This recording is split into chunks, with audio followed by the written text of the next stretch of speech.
Assalamualaikum warahmatullahi wabarakatuh. Halo semuanya, kembali lagi dengan saya Suci Rahmat Wahidah dengan NPM 20110808171. Saya mahasiswi dari UIN Raden Intan Lampung di Prodi Bimbingan Konseling Pendidikan Islam di Fakultas Tarbiyah. Di sini saya akan membahas mengenai pengelolaan limbah.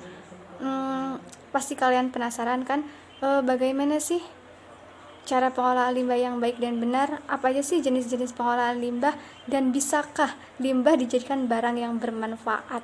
Jadi tugas ini saya buat bukan hanya sekedar saya suka editing ya guys, tapi tugas ini saya peruntukkan untuk memenuhi tugas mata kuliah Islam dan Lingkungan Hidup dengan dosen pengampu Bunda Mulyati MPD.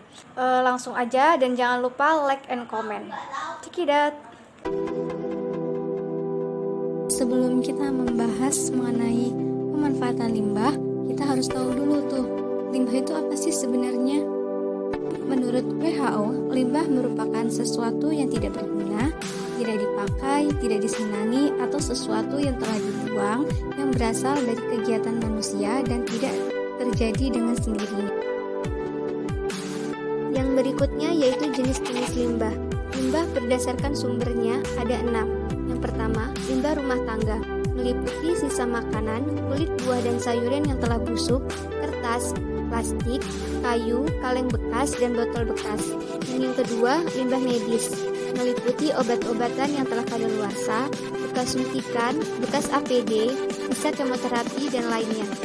Dan yang ketiga ada limbah pertambangan, yang meliputi senyawa asam seperti asam sulfat, logam berat seperti timbal, merkuri atau raksa, asap, dan arsenik. Dan yang keempat yaitu limbah industri, meliputi limbah penambangan, limbah pabrik, limbah PITN, dan yang lainnya. Dan yang kelima, limbah pariwisata, meliputi bekas kemasan snack, plastik bekas, dan bekas minuman. Dan yang keenam itu limbah pertanian, yang meliputi jerami padi, jerami jagung, jerami kedelai, jerami kacang tanah, kotoran ternak, tempurung kelapa. Yang berikutnya yaitu limbah berdasarkan wujudnya. Terdapat 4 jenis. Yang pertama, limbah domestik atau limbah cair, merupakan sisa suatu kegiatan atau usaha yang meliputi bekas air sabun, bekas air deterjen, dan tinja. Dan yang kedua yaitu limbah gas, merupakan limbah yang hanya bisa dirasakan dan dicium, meliputi karbon monoksida, karbon dioksida, sulfur dioksida, dan gas amonia. Dan yang ketiga, limbah padat, yaitu sisa hasil kegiatan industri maupun domestik yang terbentuk padat, meliputi kertas, plastik, serbuk, besi, serbuk kayu, dan yang lainnya. Limbah padat ini diklasifikasikan menjadi 5 kelompok, yaitu yang pertama, organik atau mudah membusuk yang berasal dari makhluk hidup, dan yang kedua, anorganik, tidak mudah terurai, yang ketiga, abu, hasil dari bakaran, yang keempat, sampah satuan atau hasil pembersihan jalan, yang kelima, bangkai binatang, merupakan bangkai tikus, ikan, ternak mati, dan yang lainnya. Dan yang keempat itu ada limbah suara, berasal dari kendaraan motor, mesin, petir, dan yang lainnya. Yang selanjutnya yaitu pembahasan yang mungkin kalian tunggu-tunggu nih. Pembahasan apa tuh kira-kira? Oke. Jadi pembahasan selanjutnya itu yaitu mengenai pengelolaan limbah yang benar sesuai jenisnya, serta pemanfaatan limbah. Jadi yang pertama itu ada limbah yang berbentuk padat. Caranya itu sanitary landfill, dengan menggunakan lubang yang dilapisi tanah liat dan plastik untuk mencegah terjadinya pembesaran, dan menggunakan gas metana yang dihasilkan sebagai energi. Dan yang kedua itu penimbunan terbuka, dengan menimbun sampah organik agar terurai oleh mikroorganisme yang terdapat di tanah.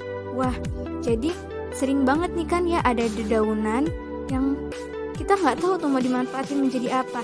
Jadi daun itu bisa kita manfaatin menjadi kompos guys.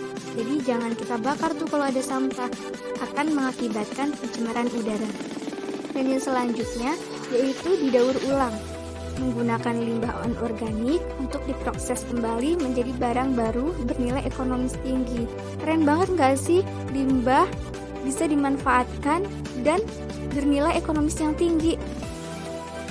Dan yang kedua, limbah berbentuk cair, Cara yang pertama itu pre-treatment atau pengolahan pendahuluan. Cara yang kedua primary treatment atau pengolahan pertama. Secondary treatment, pengolahan kedua. Tertiary treatment, pengolahan lanjutan. Disinfektan untuk membunuh bakteri patogen. Dan stage treatment atau pengolahan lumpur sisa. Dan yang ketiga ada limbah yang berbentuk gas.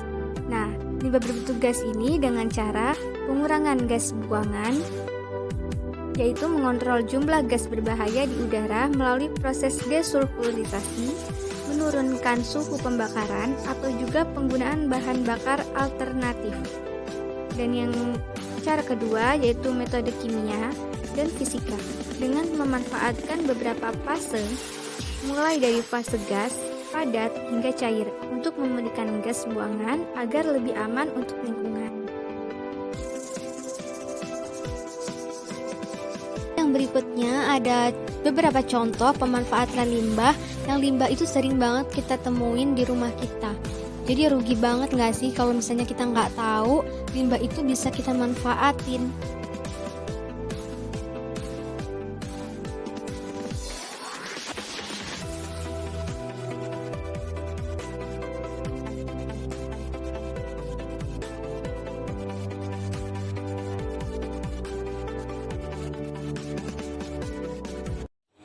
Jadi gimana nih guys, setelah kalian melihat video dari saya tadi, ternyata banyak banget ya manfaat dari barang bekas atau limbah yang terkadang sering kita jumpain di rumah kita.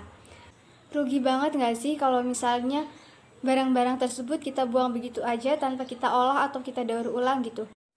Ayo mulai sekarang kita jaga lingkungan kita menjadi lingkungan yang lebih sehat lagi. Sekian yang dapat saya sampaikan. Saya mohon maaf jika banyak kesalahan, kepada Allah saya mohon ampun. Saya akhiri, wassalamualaikum warahmatullahi wabarakatuh.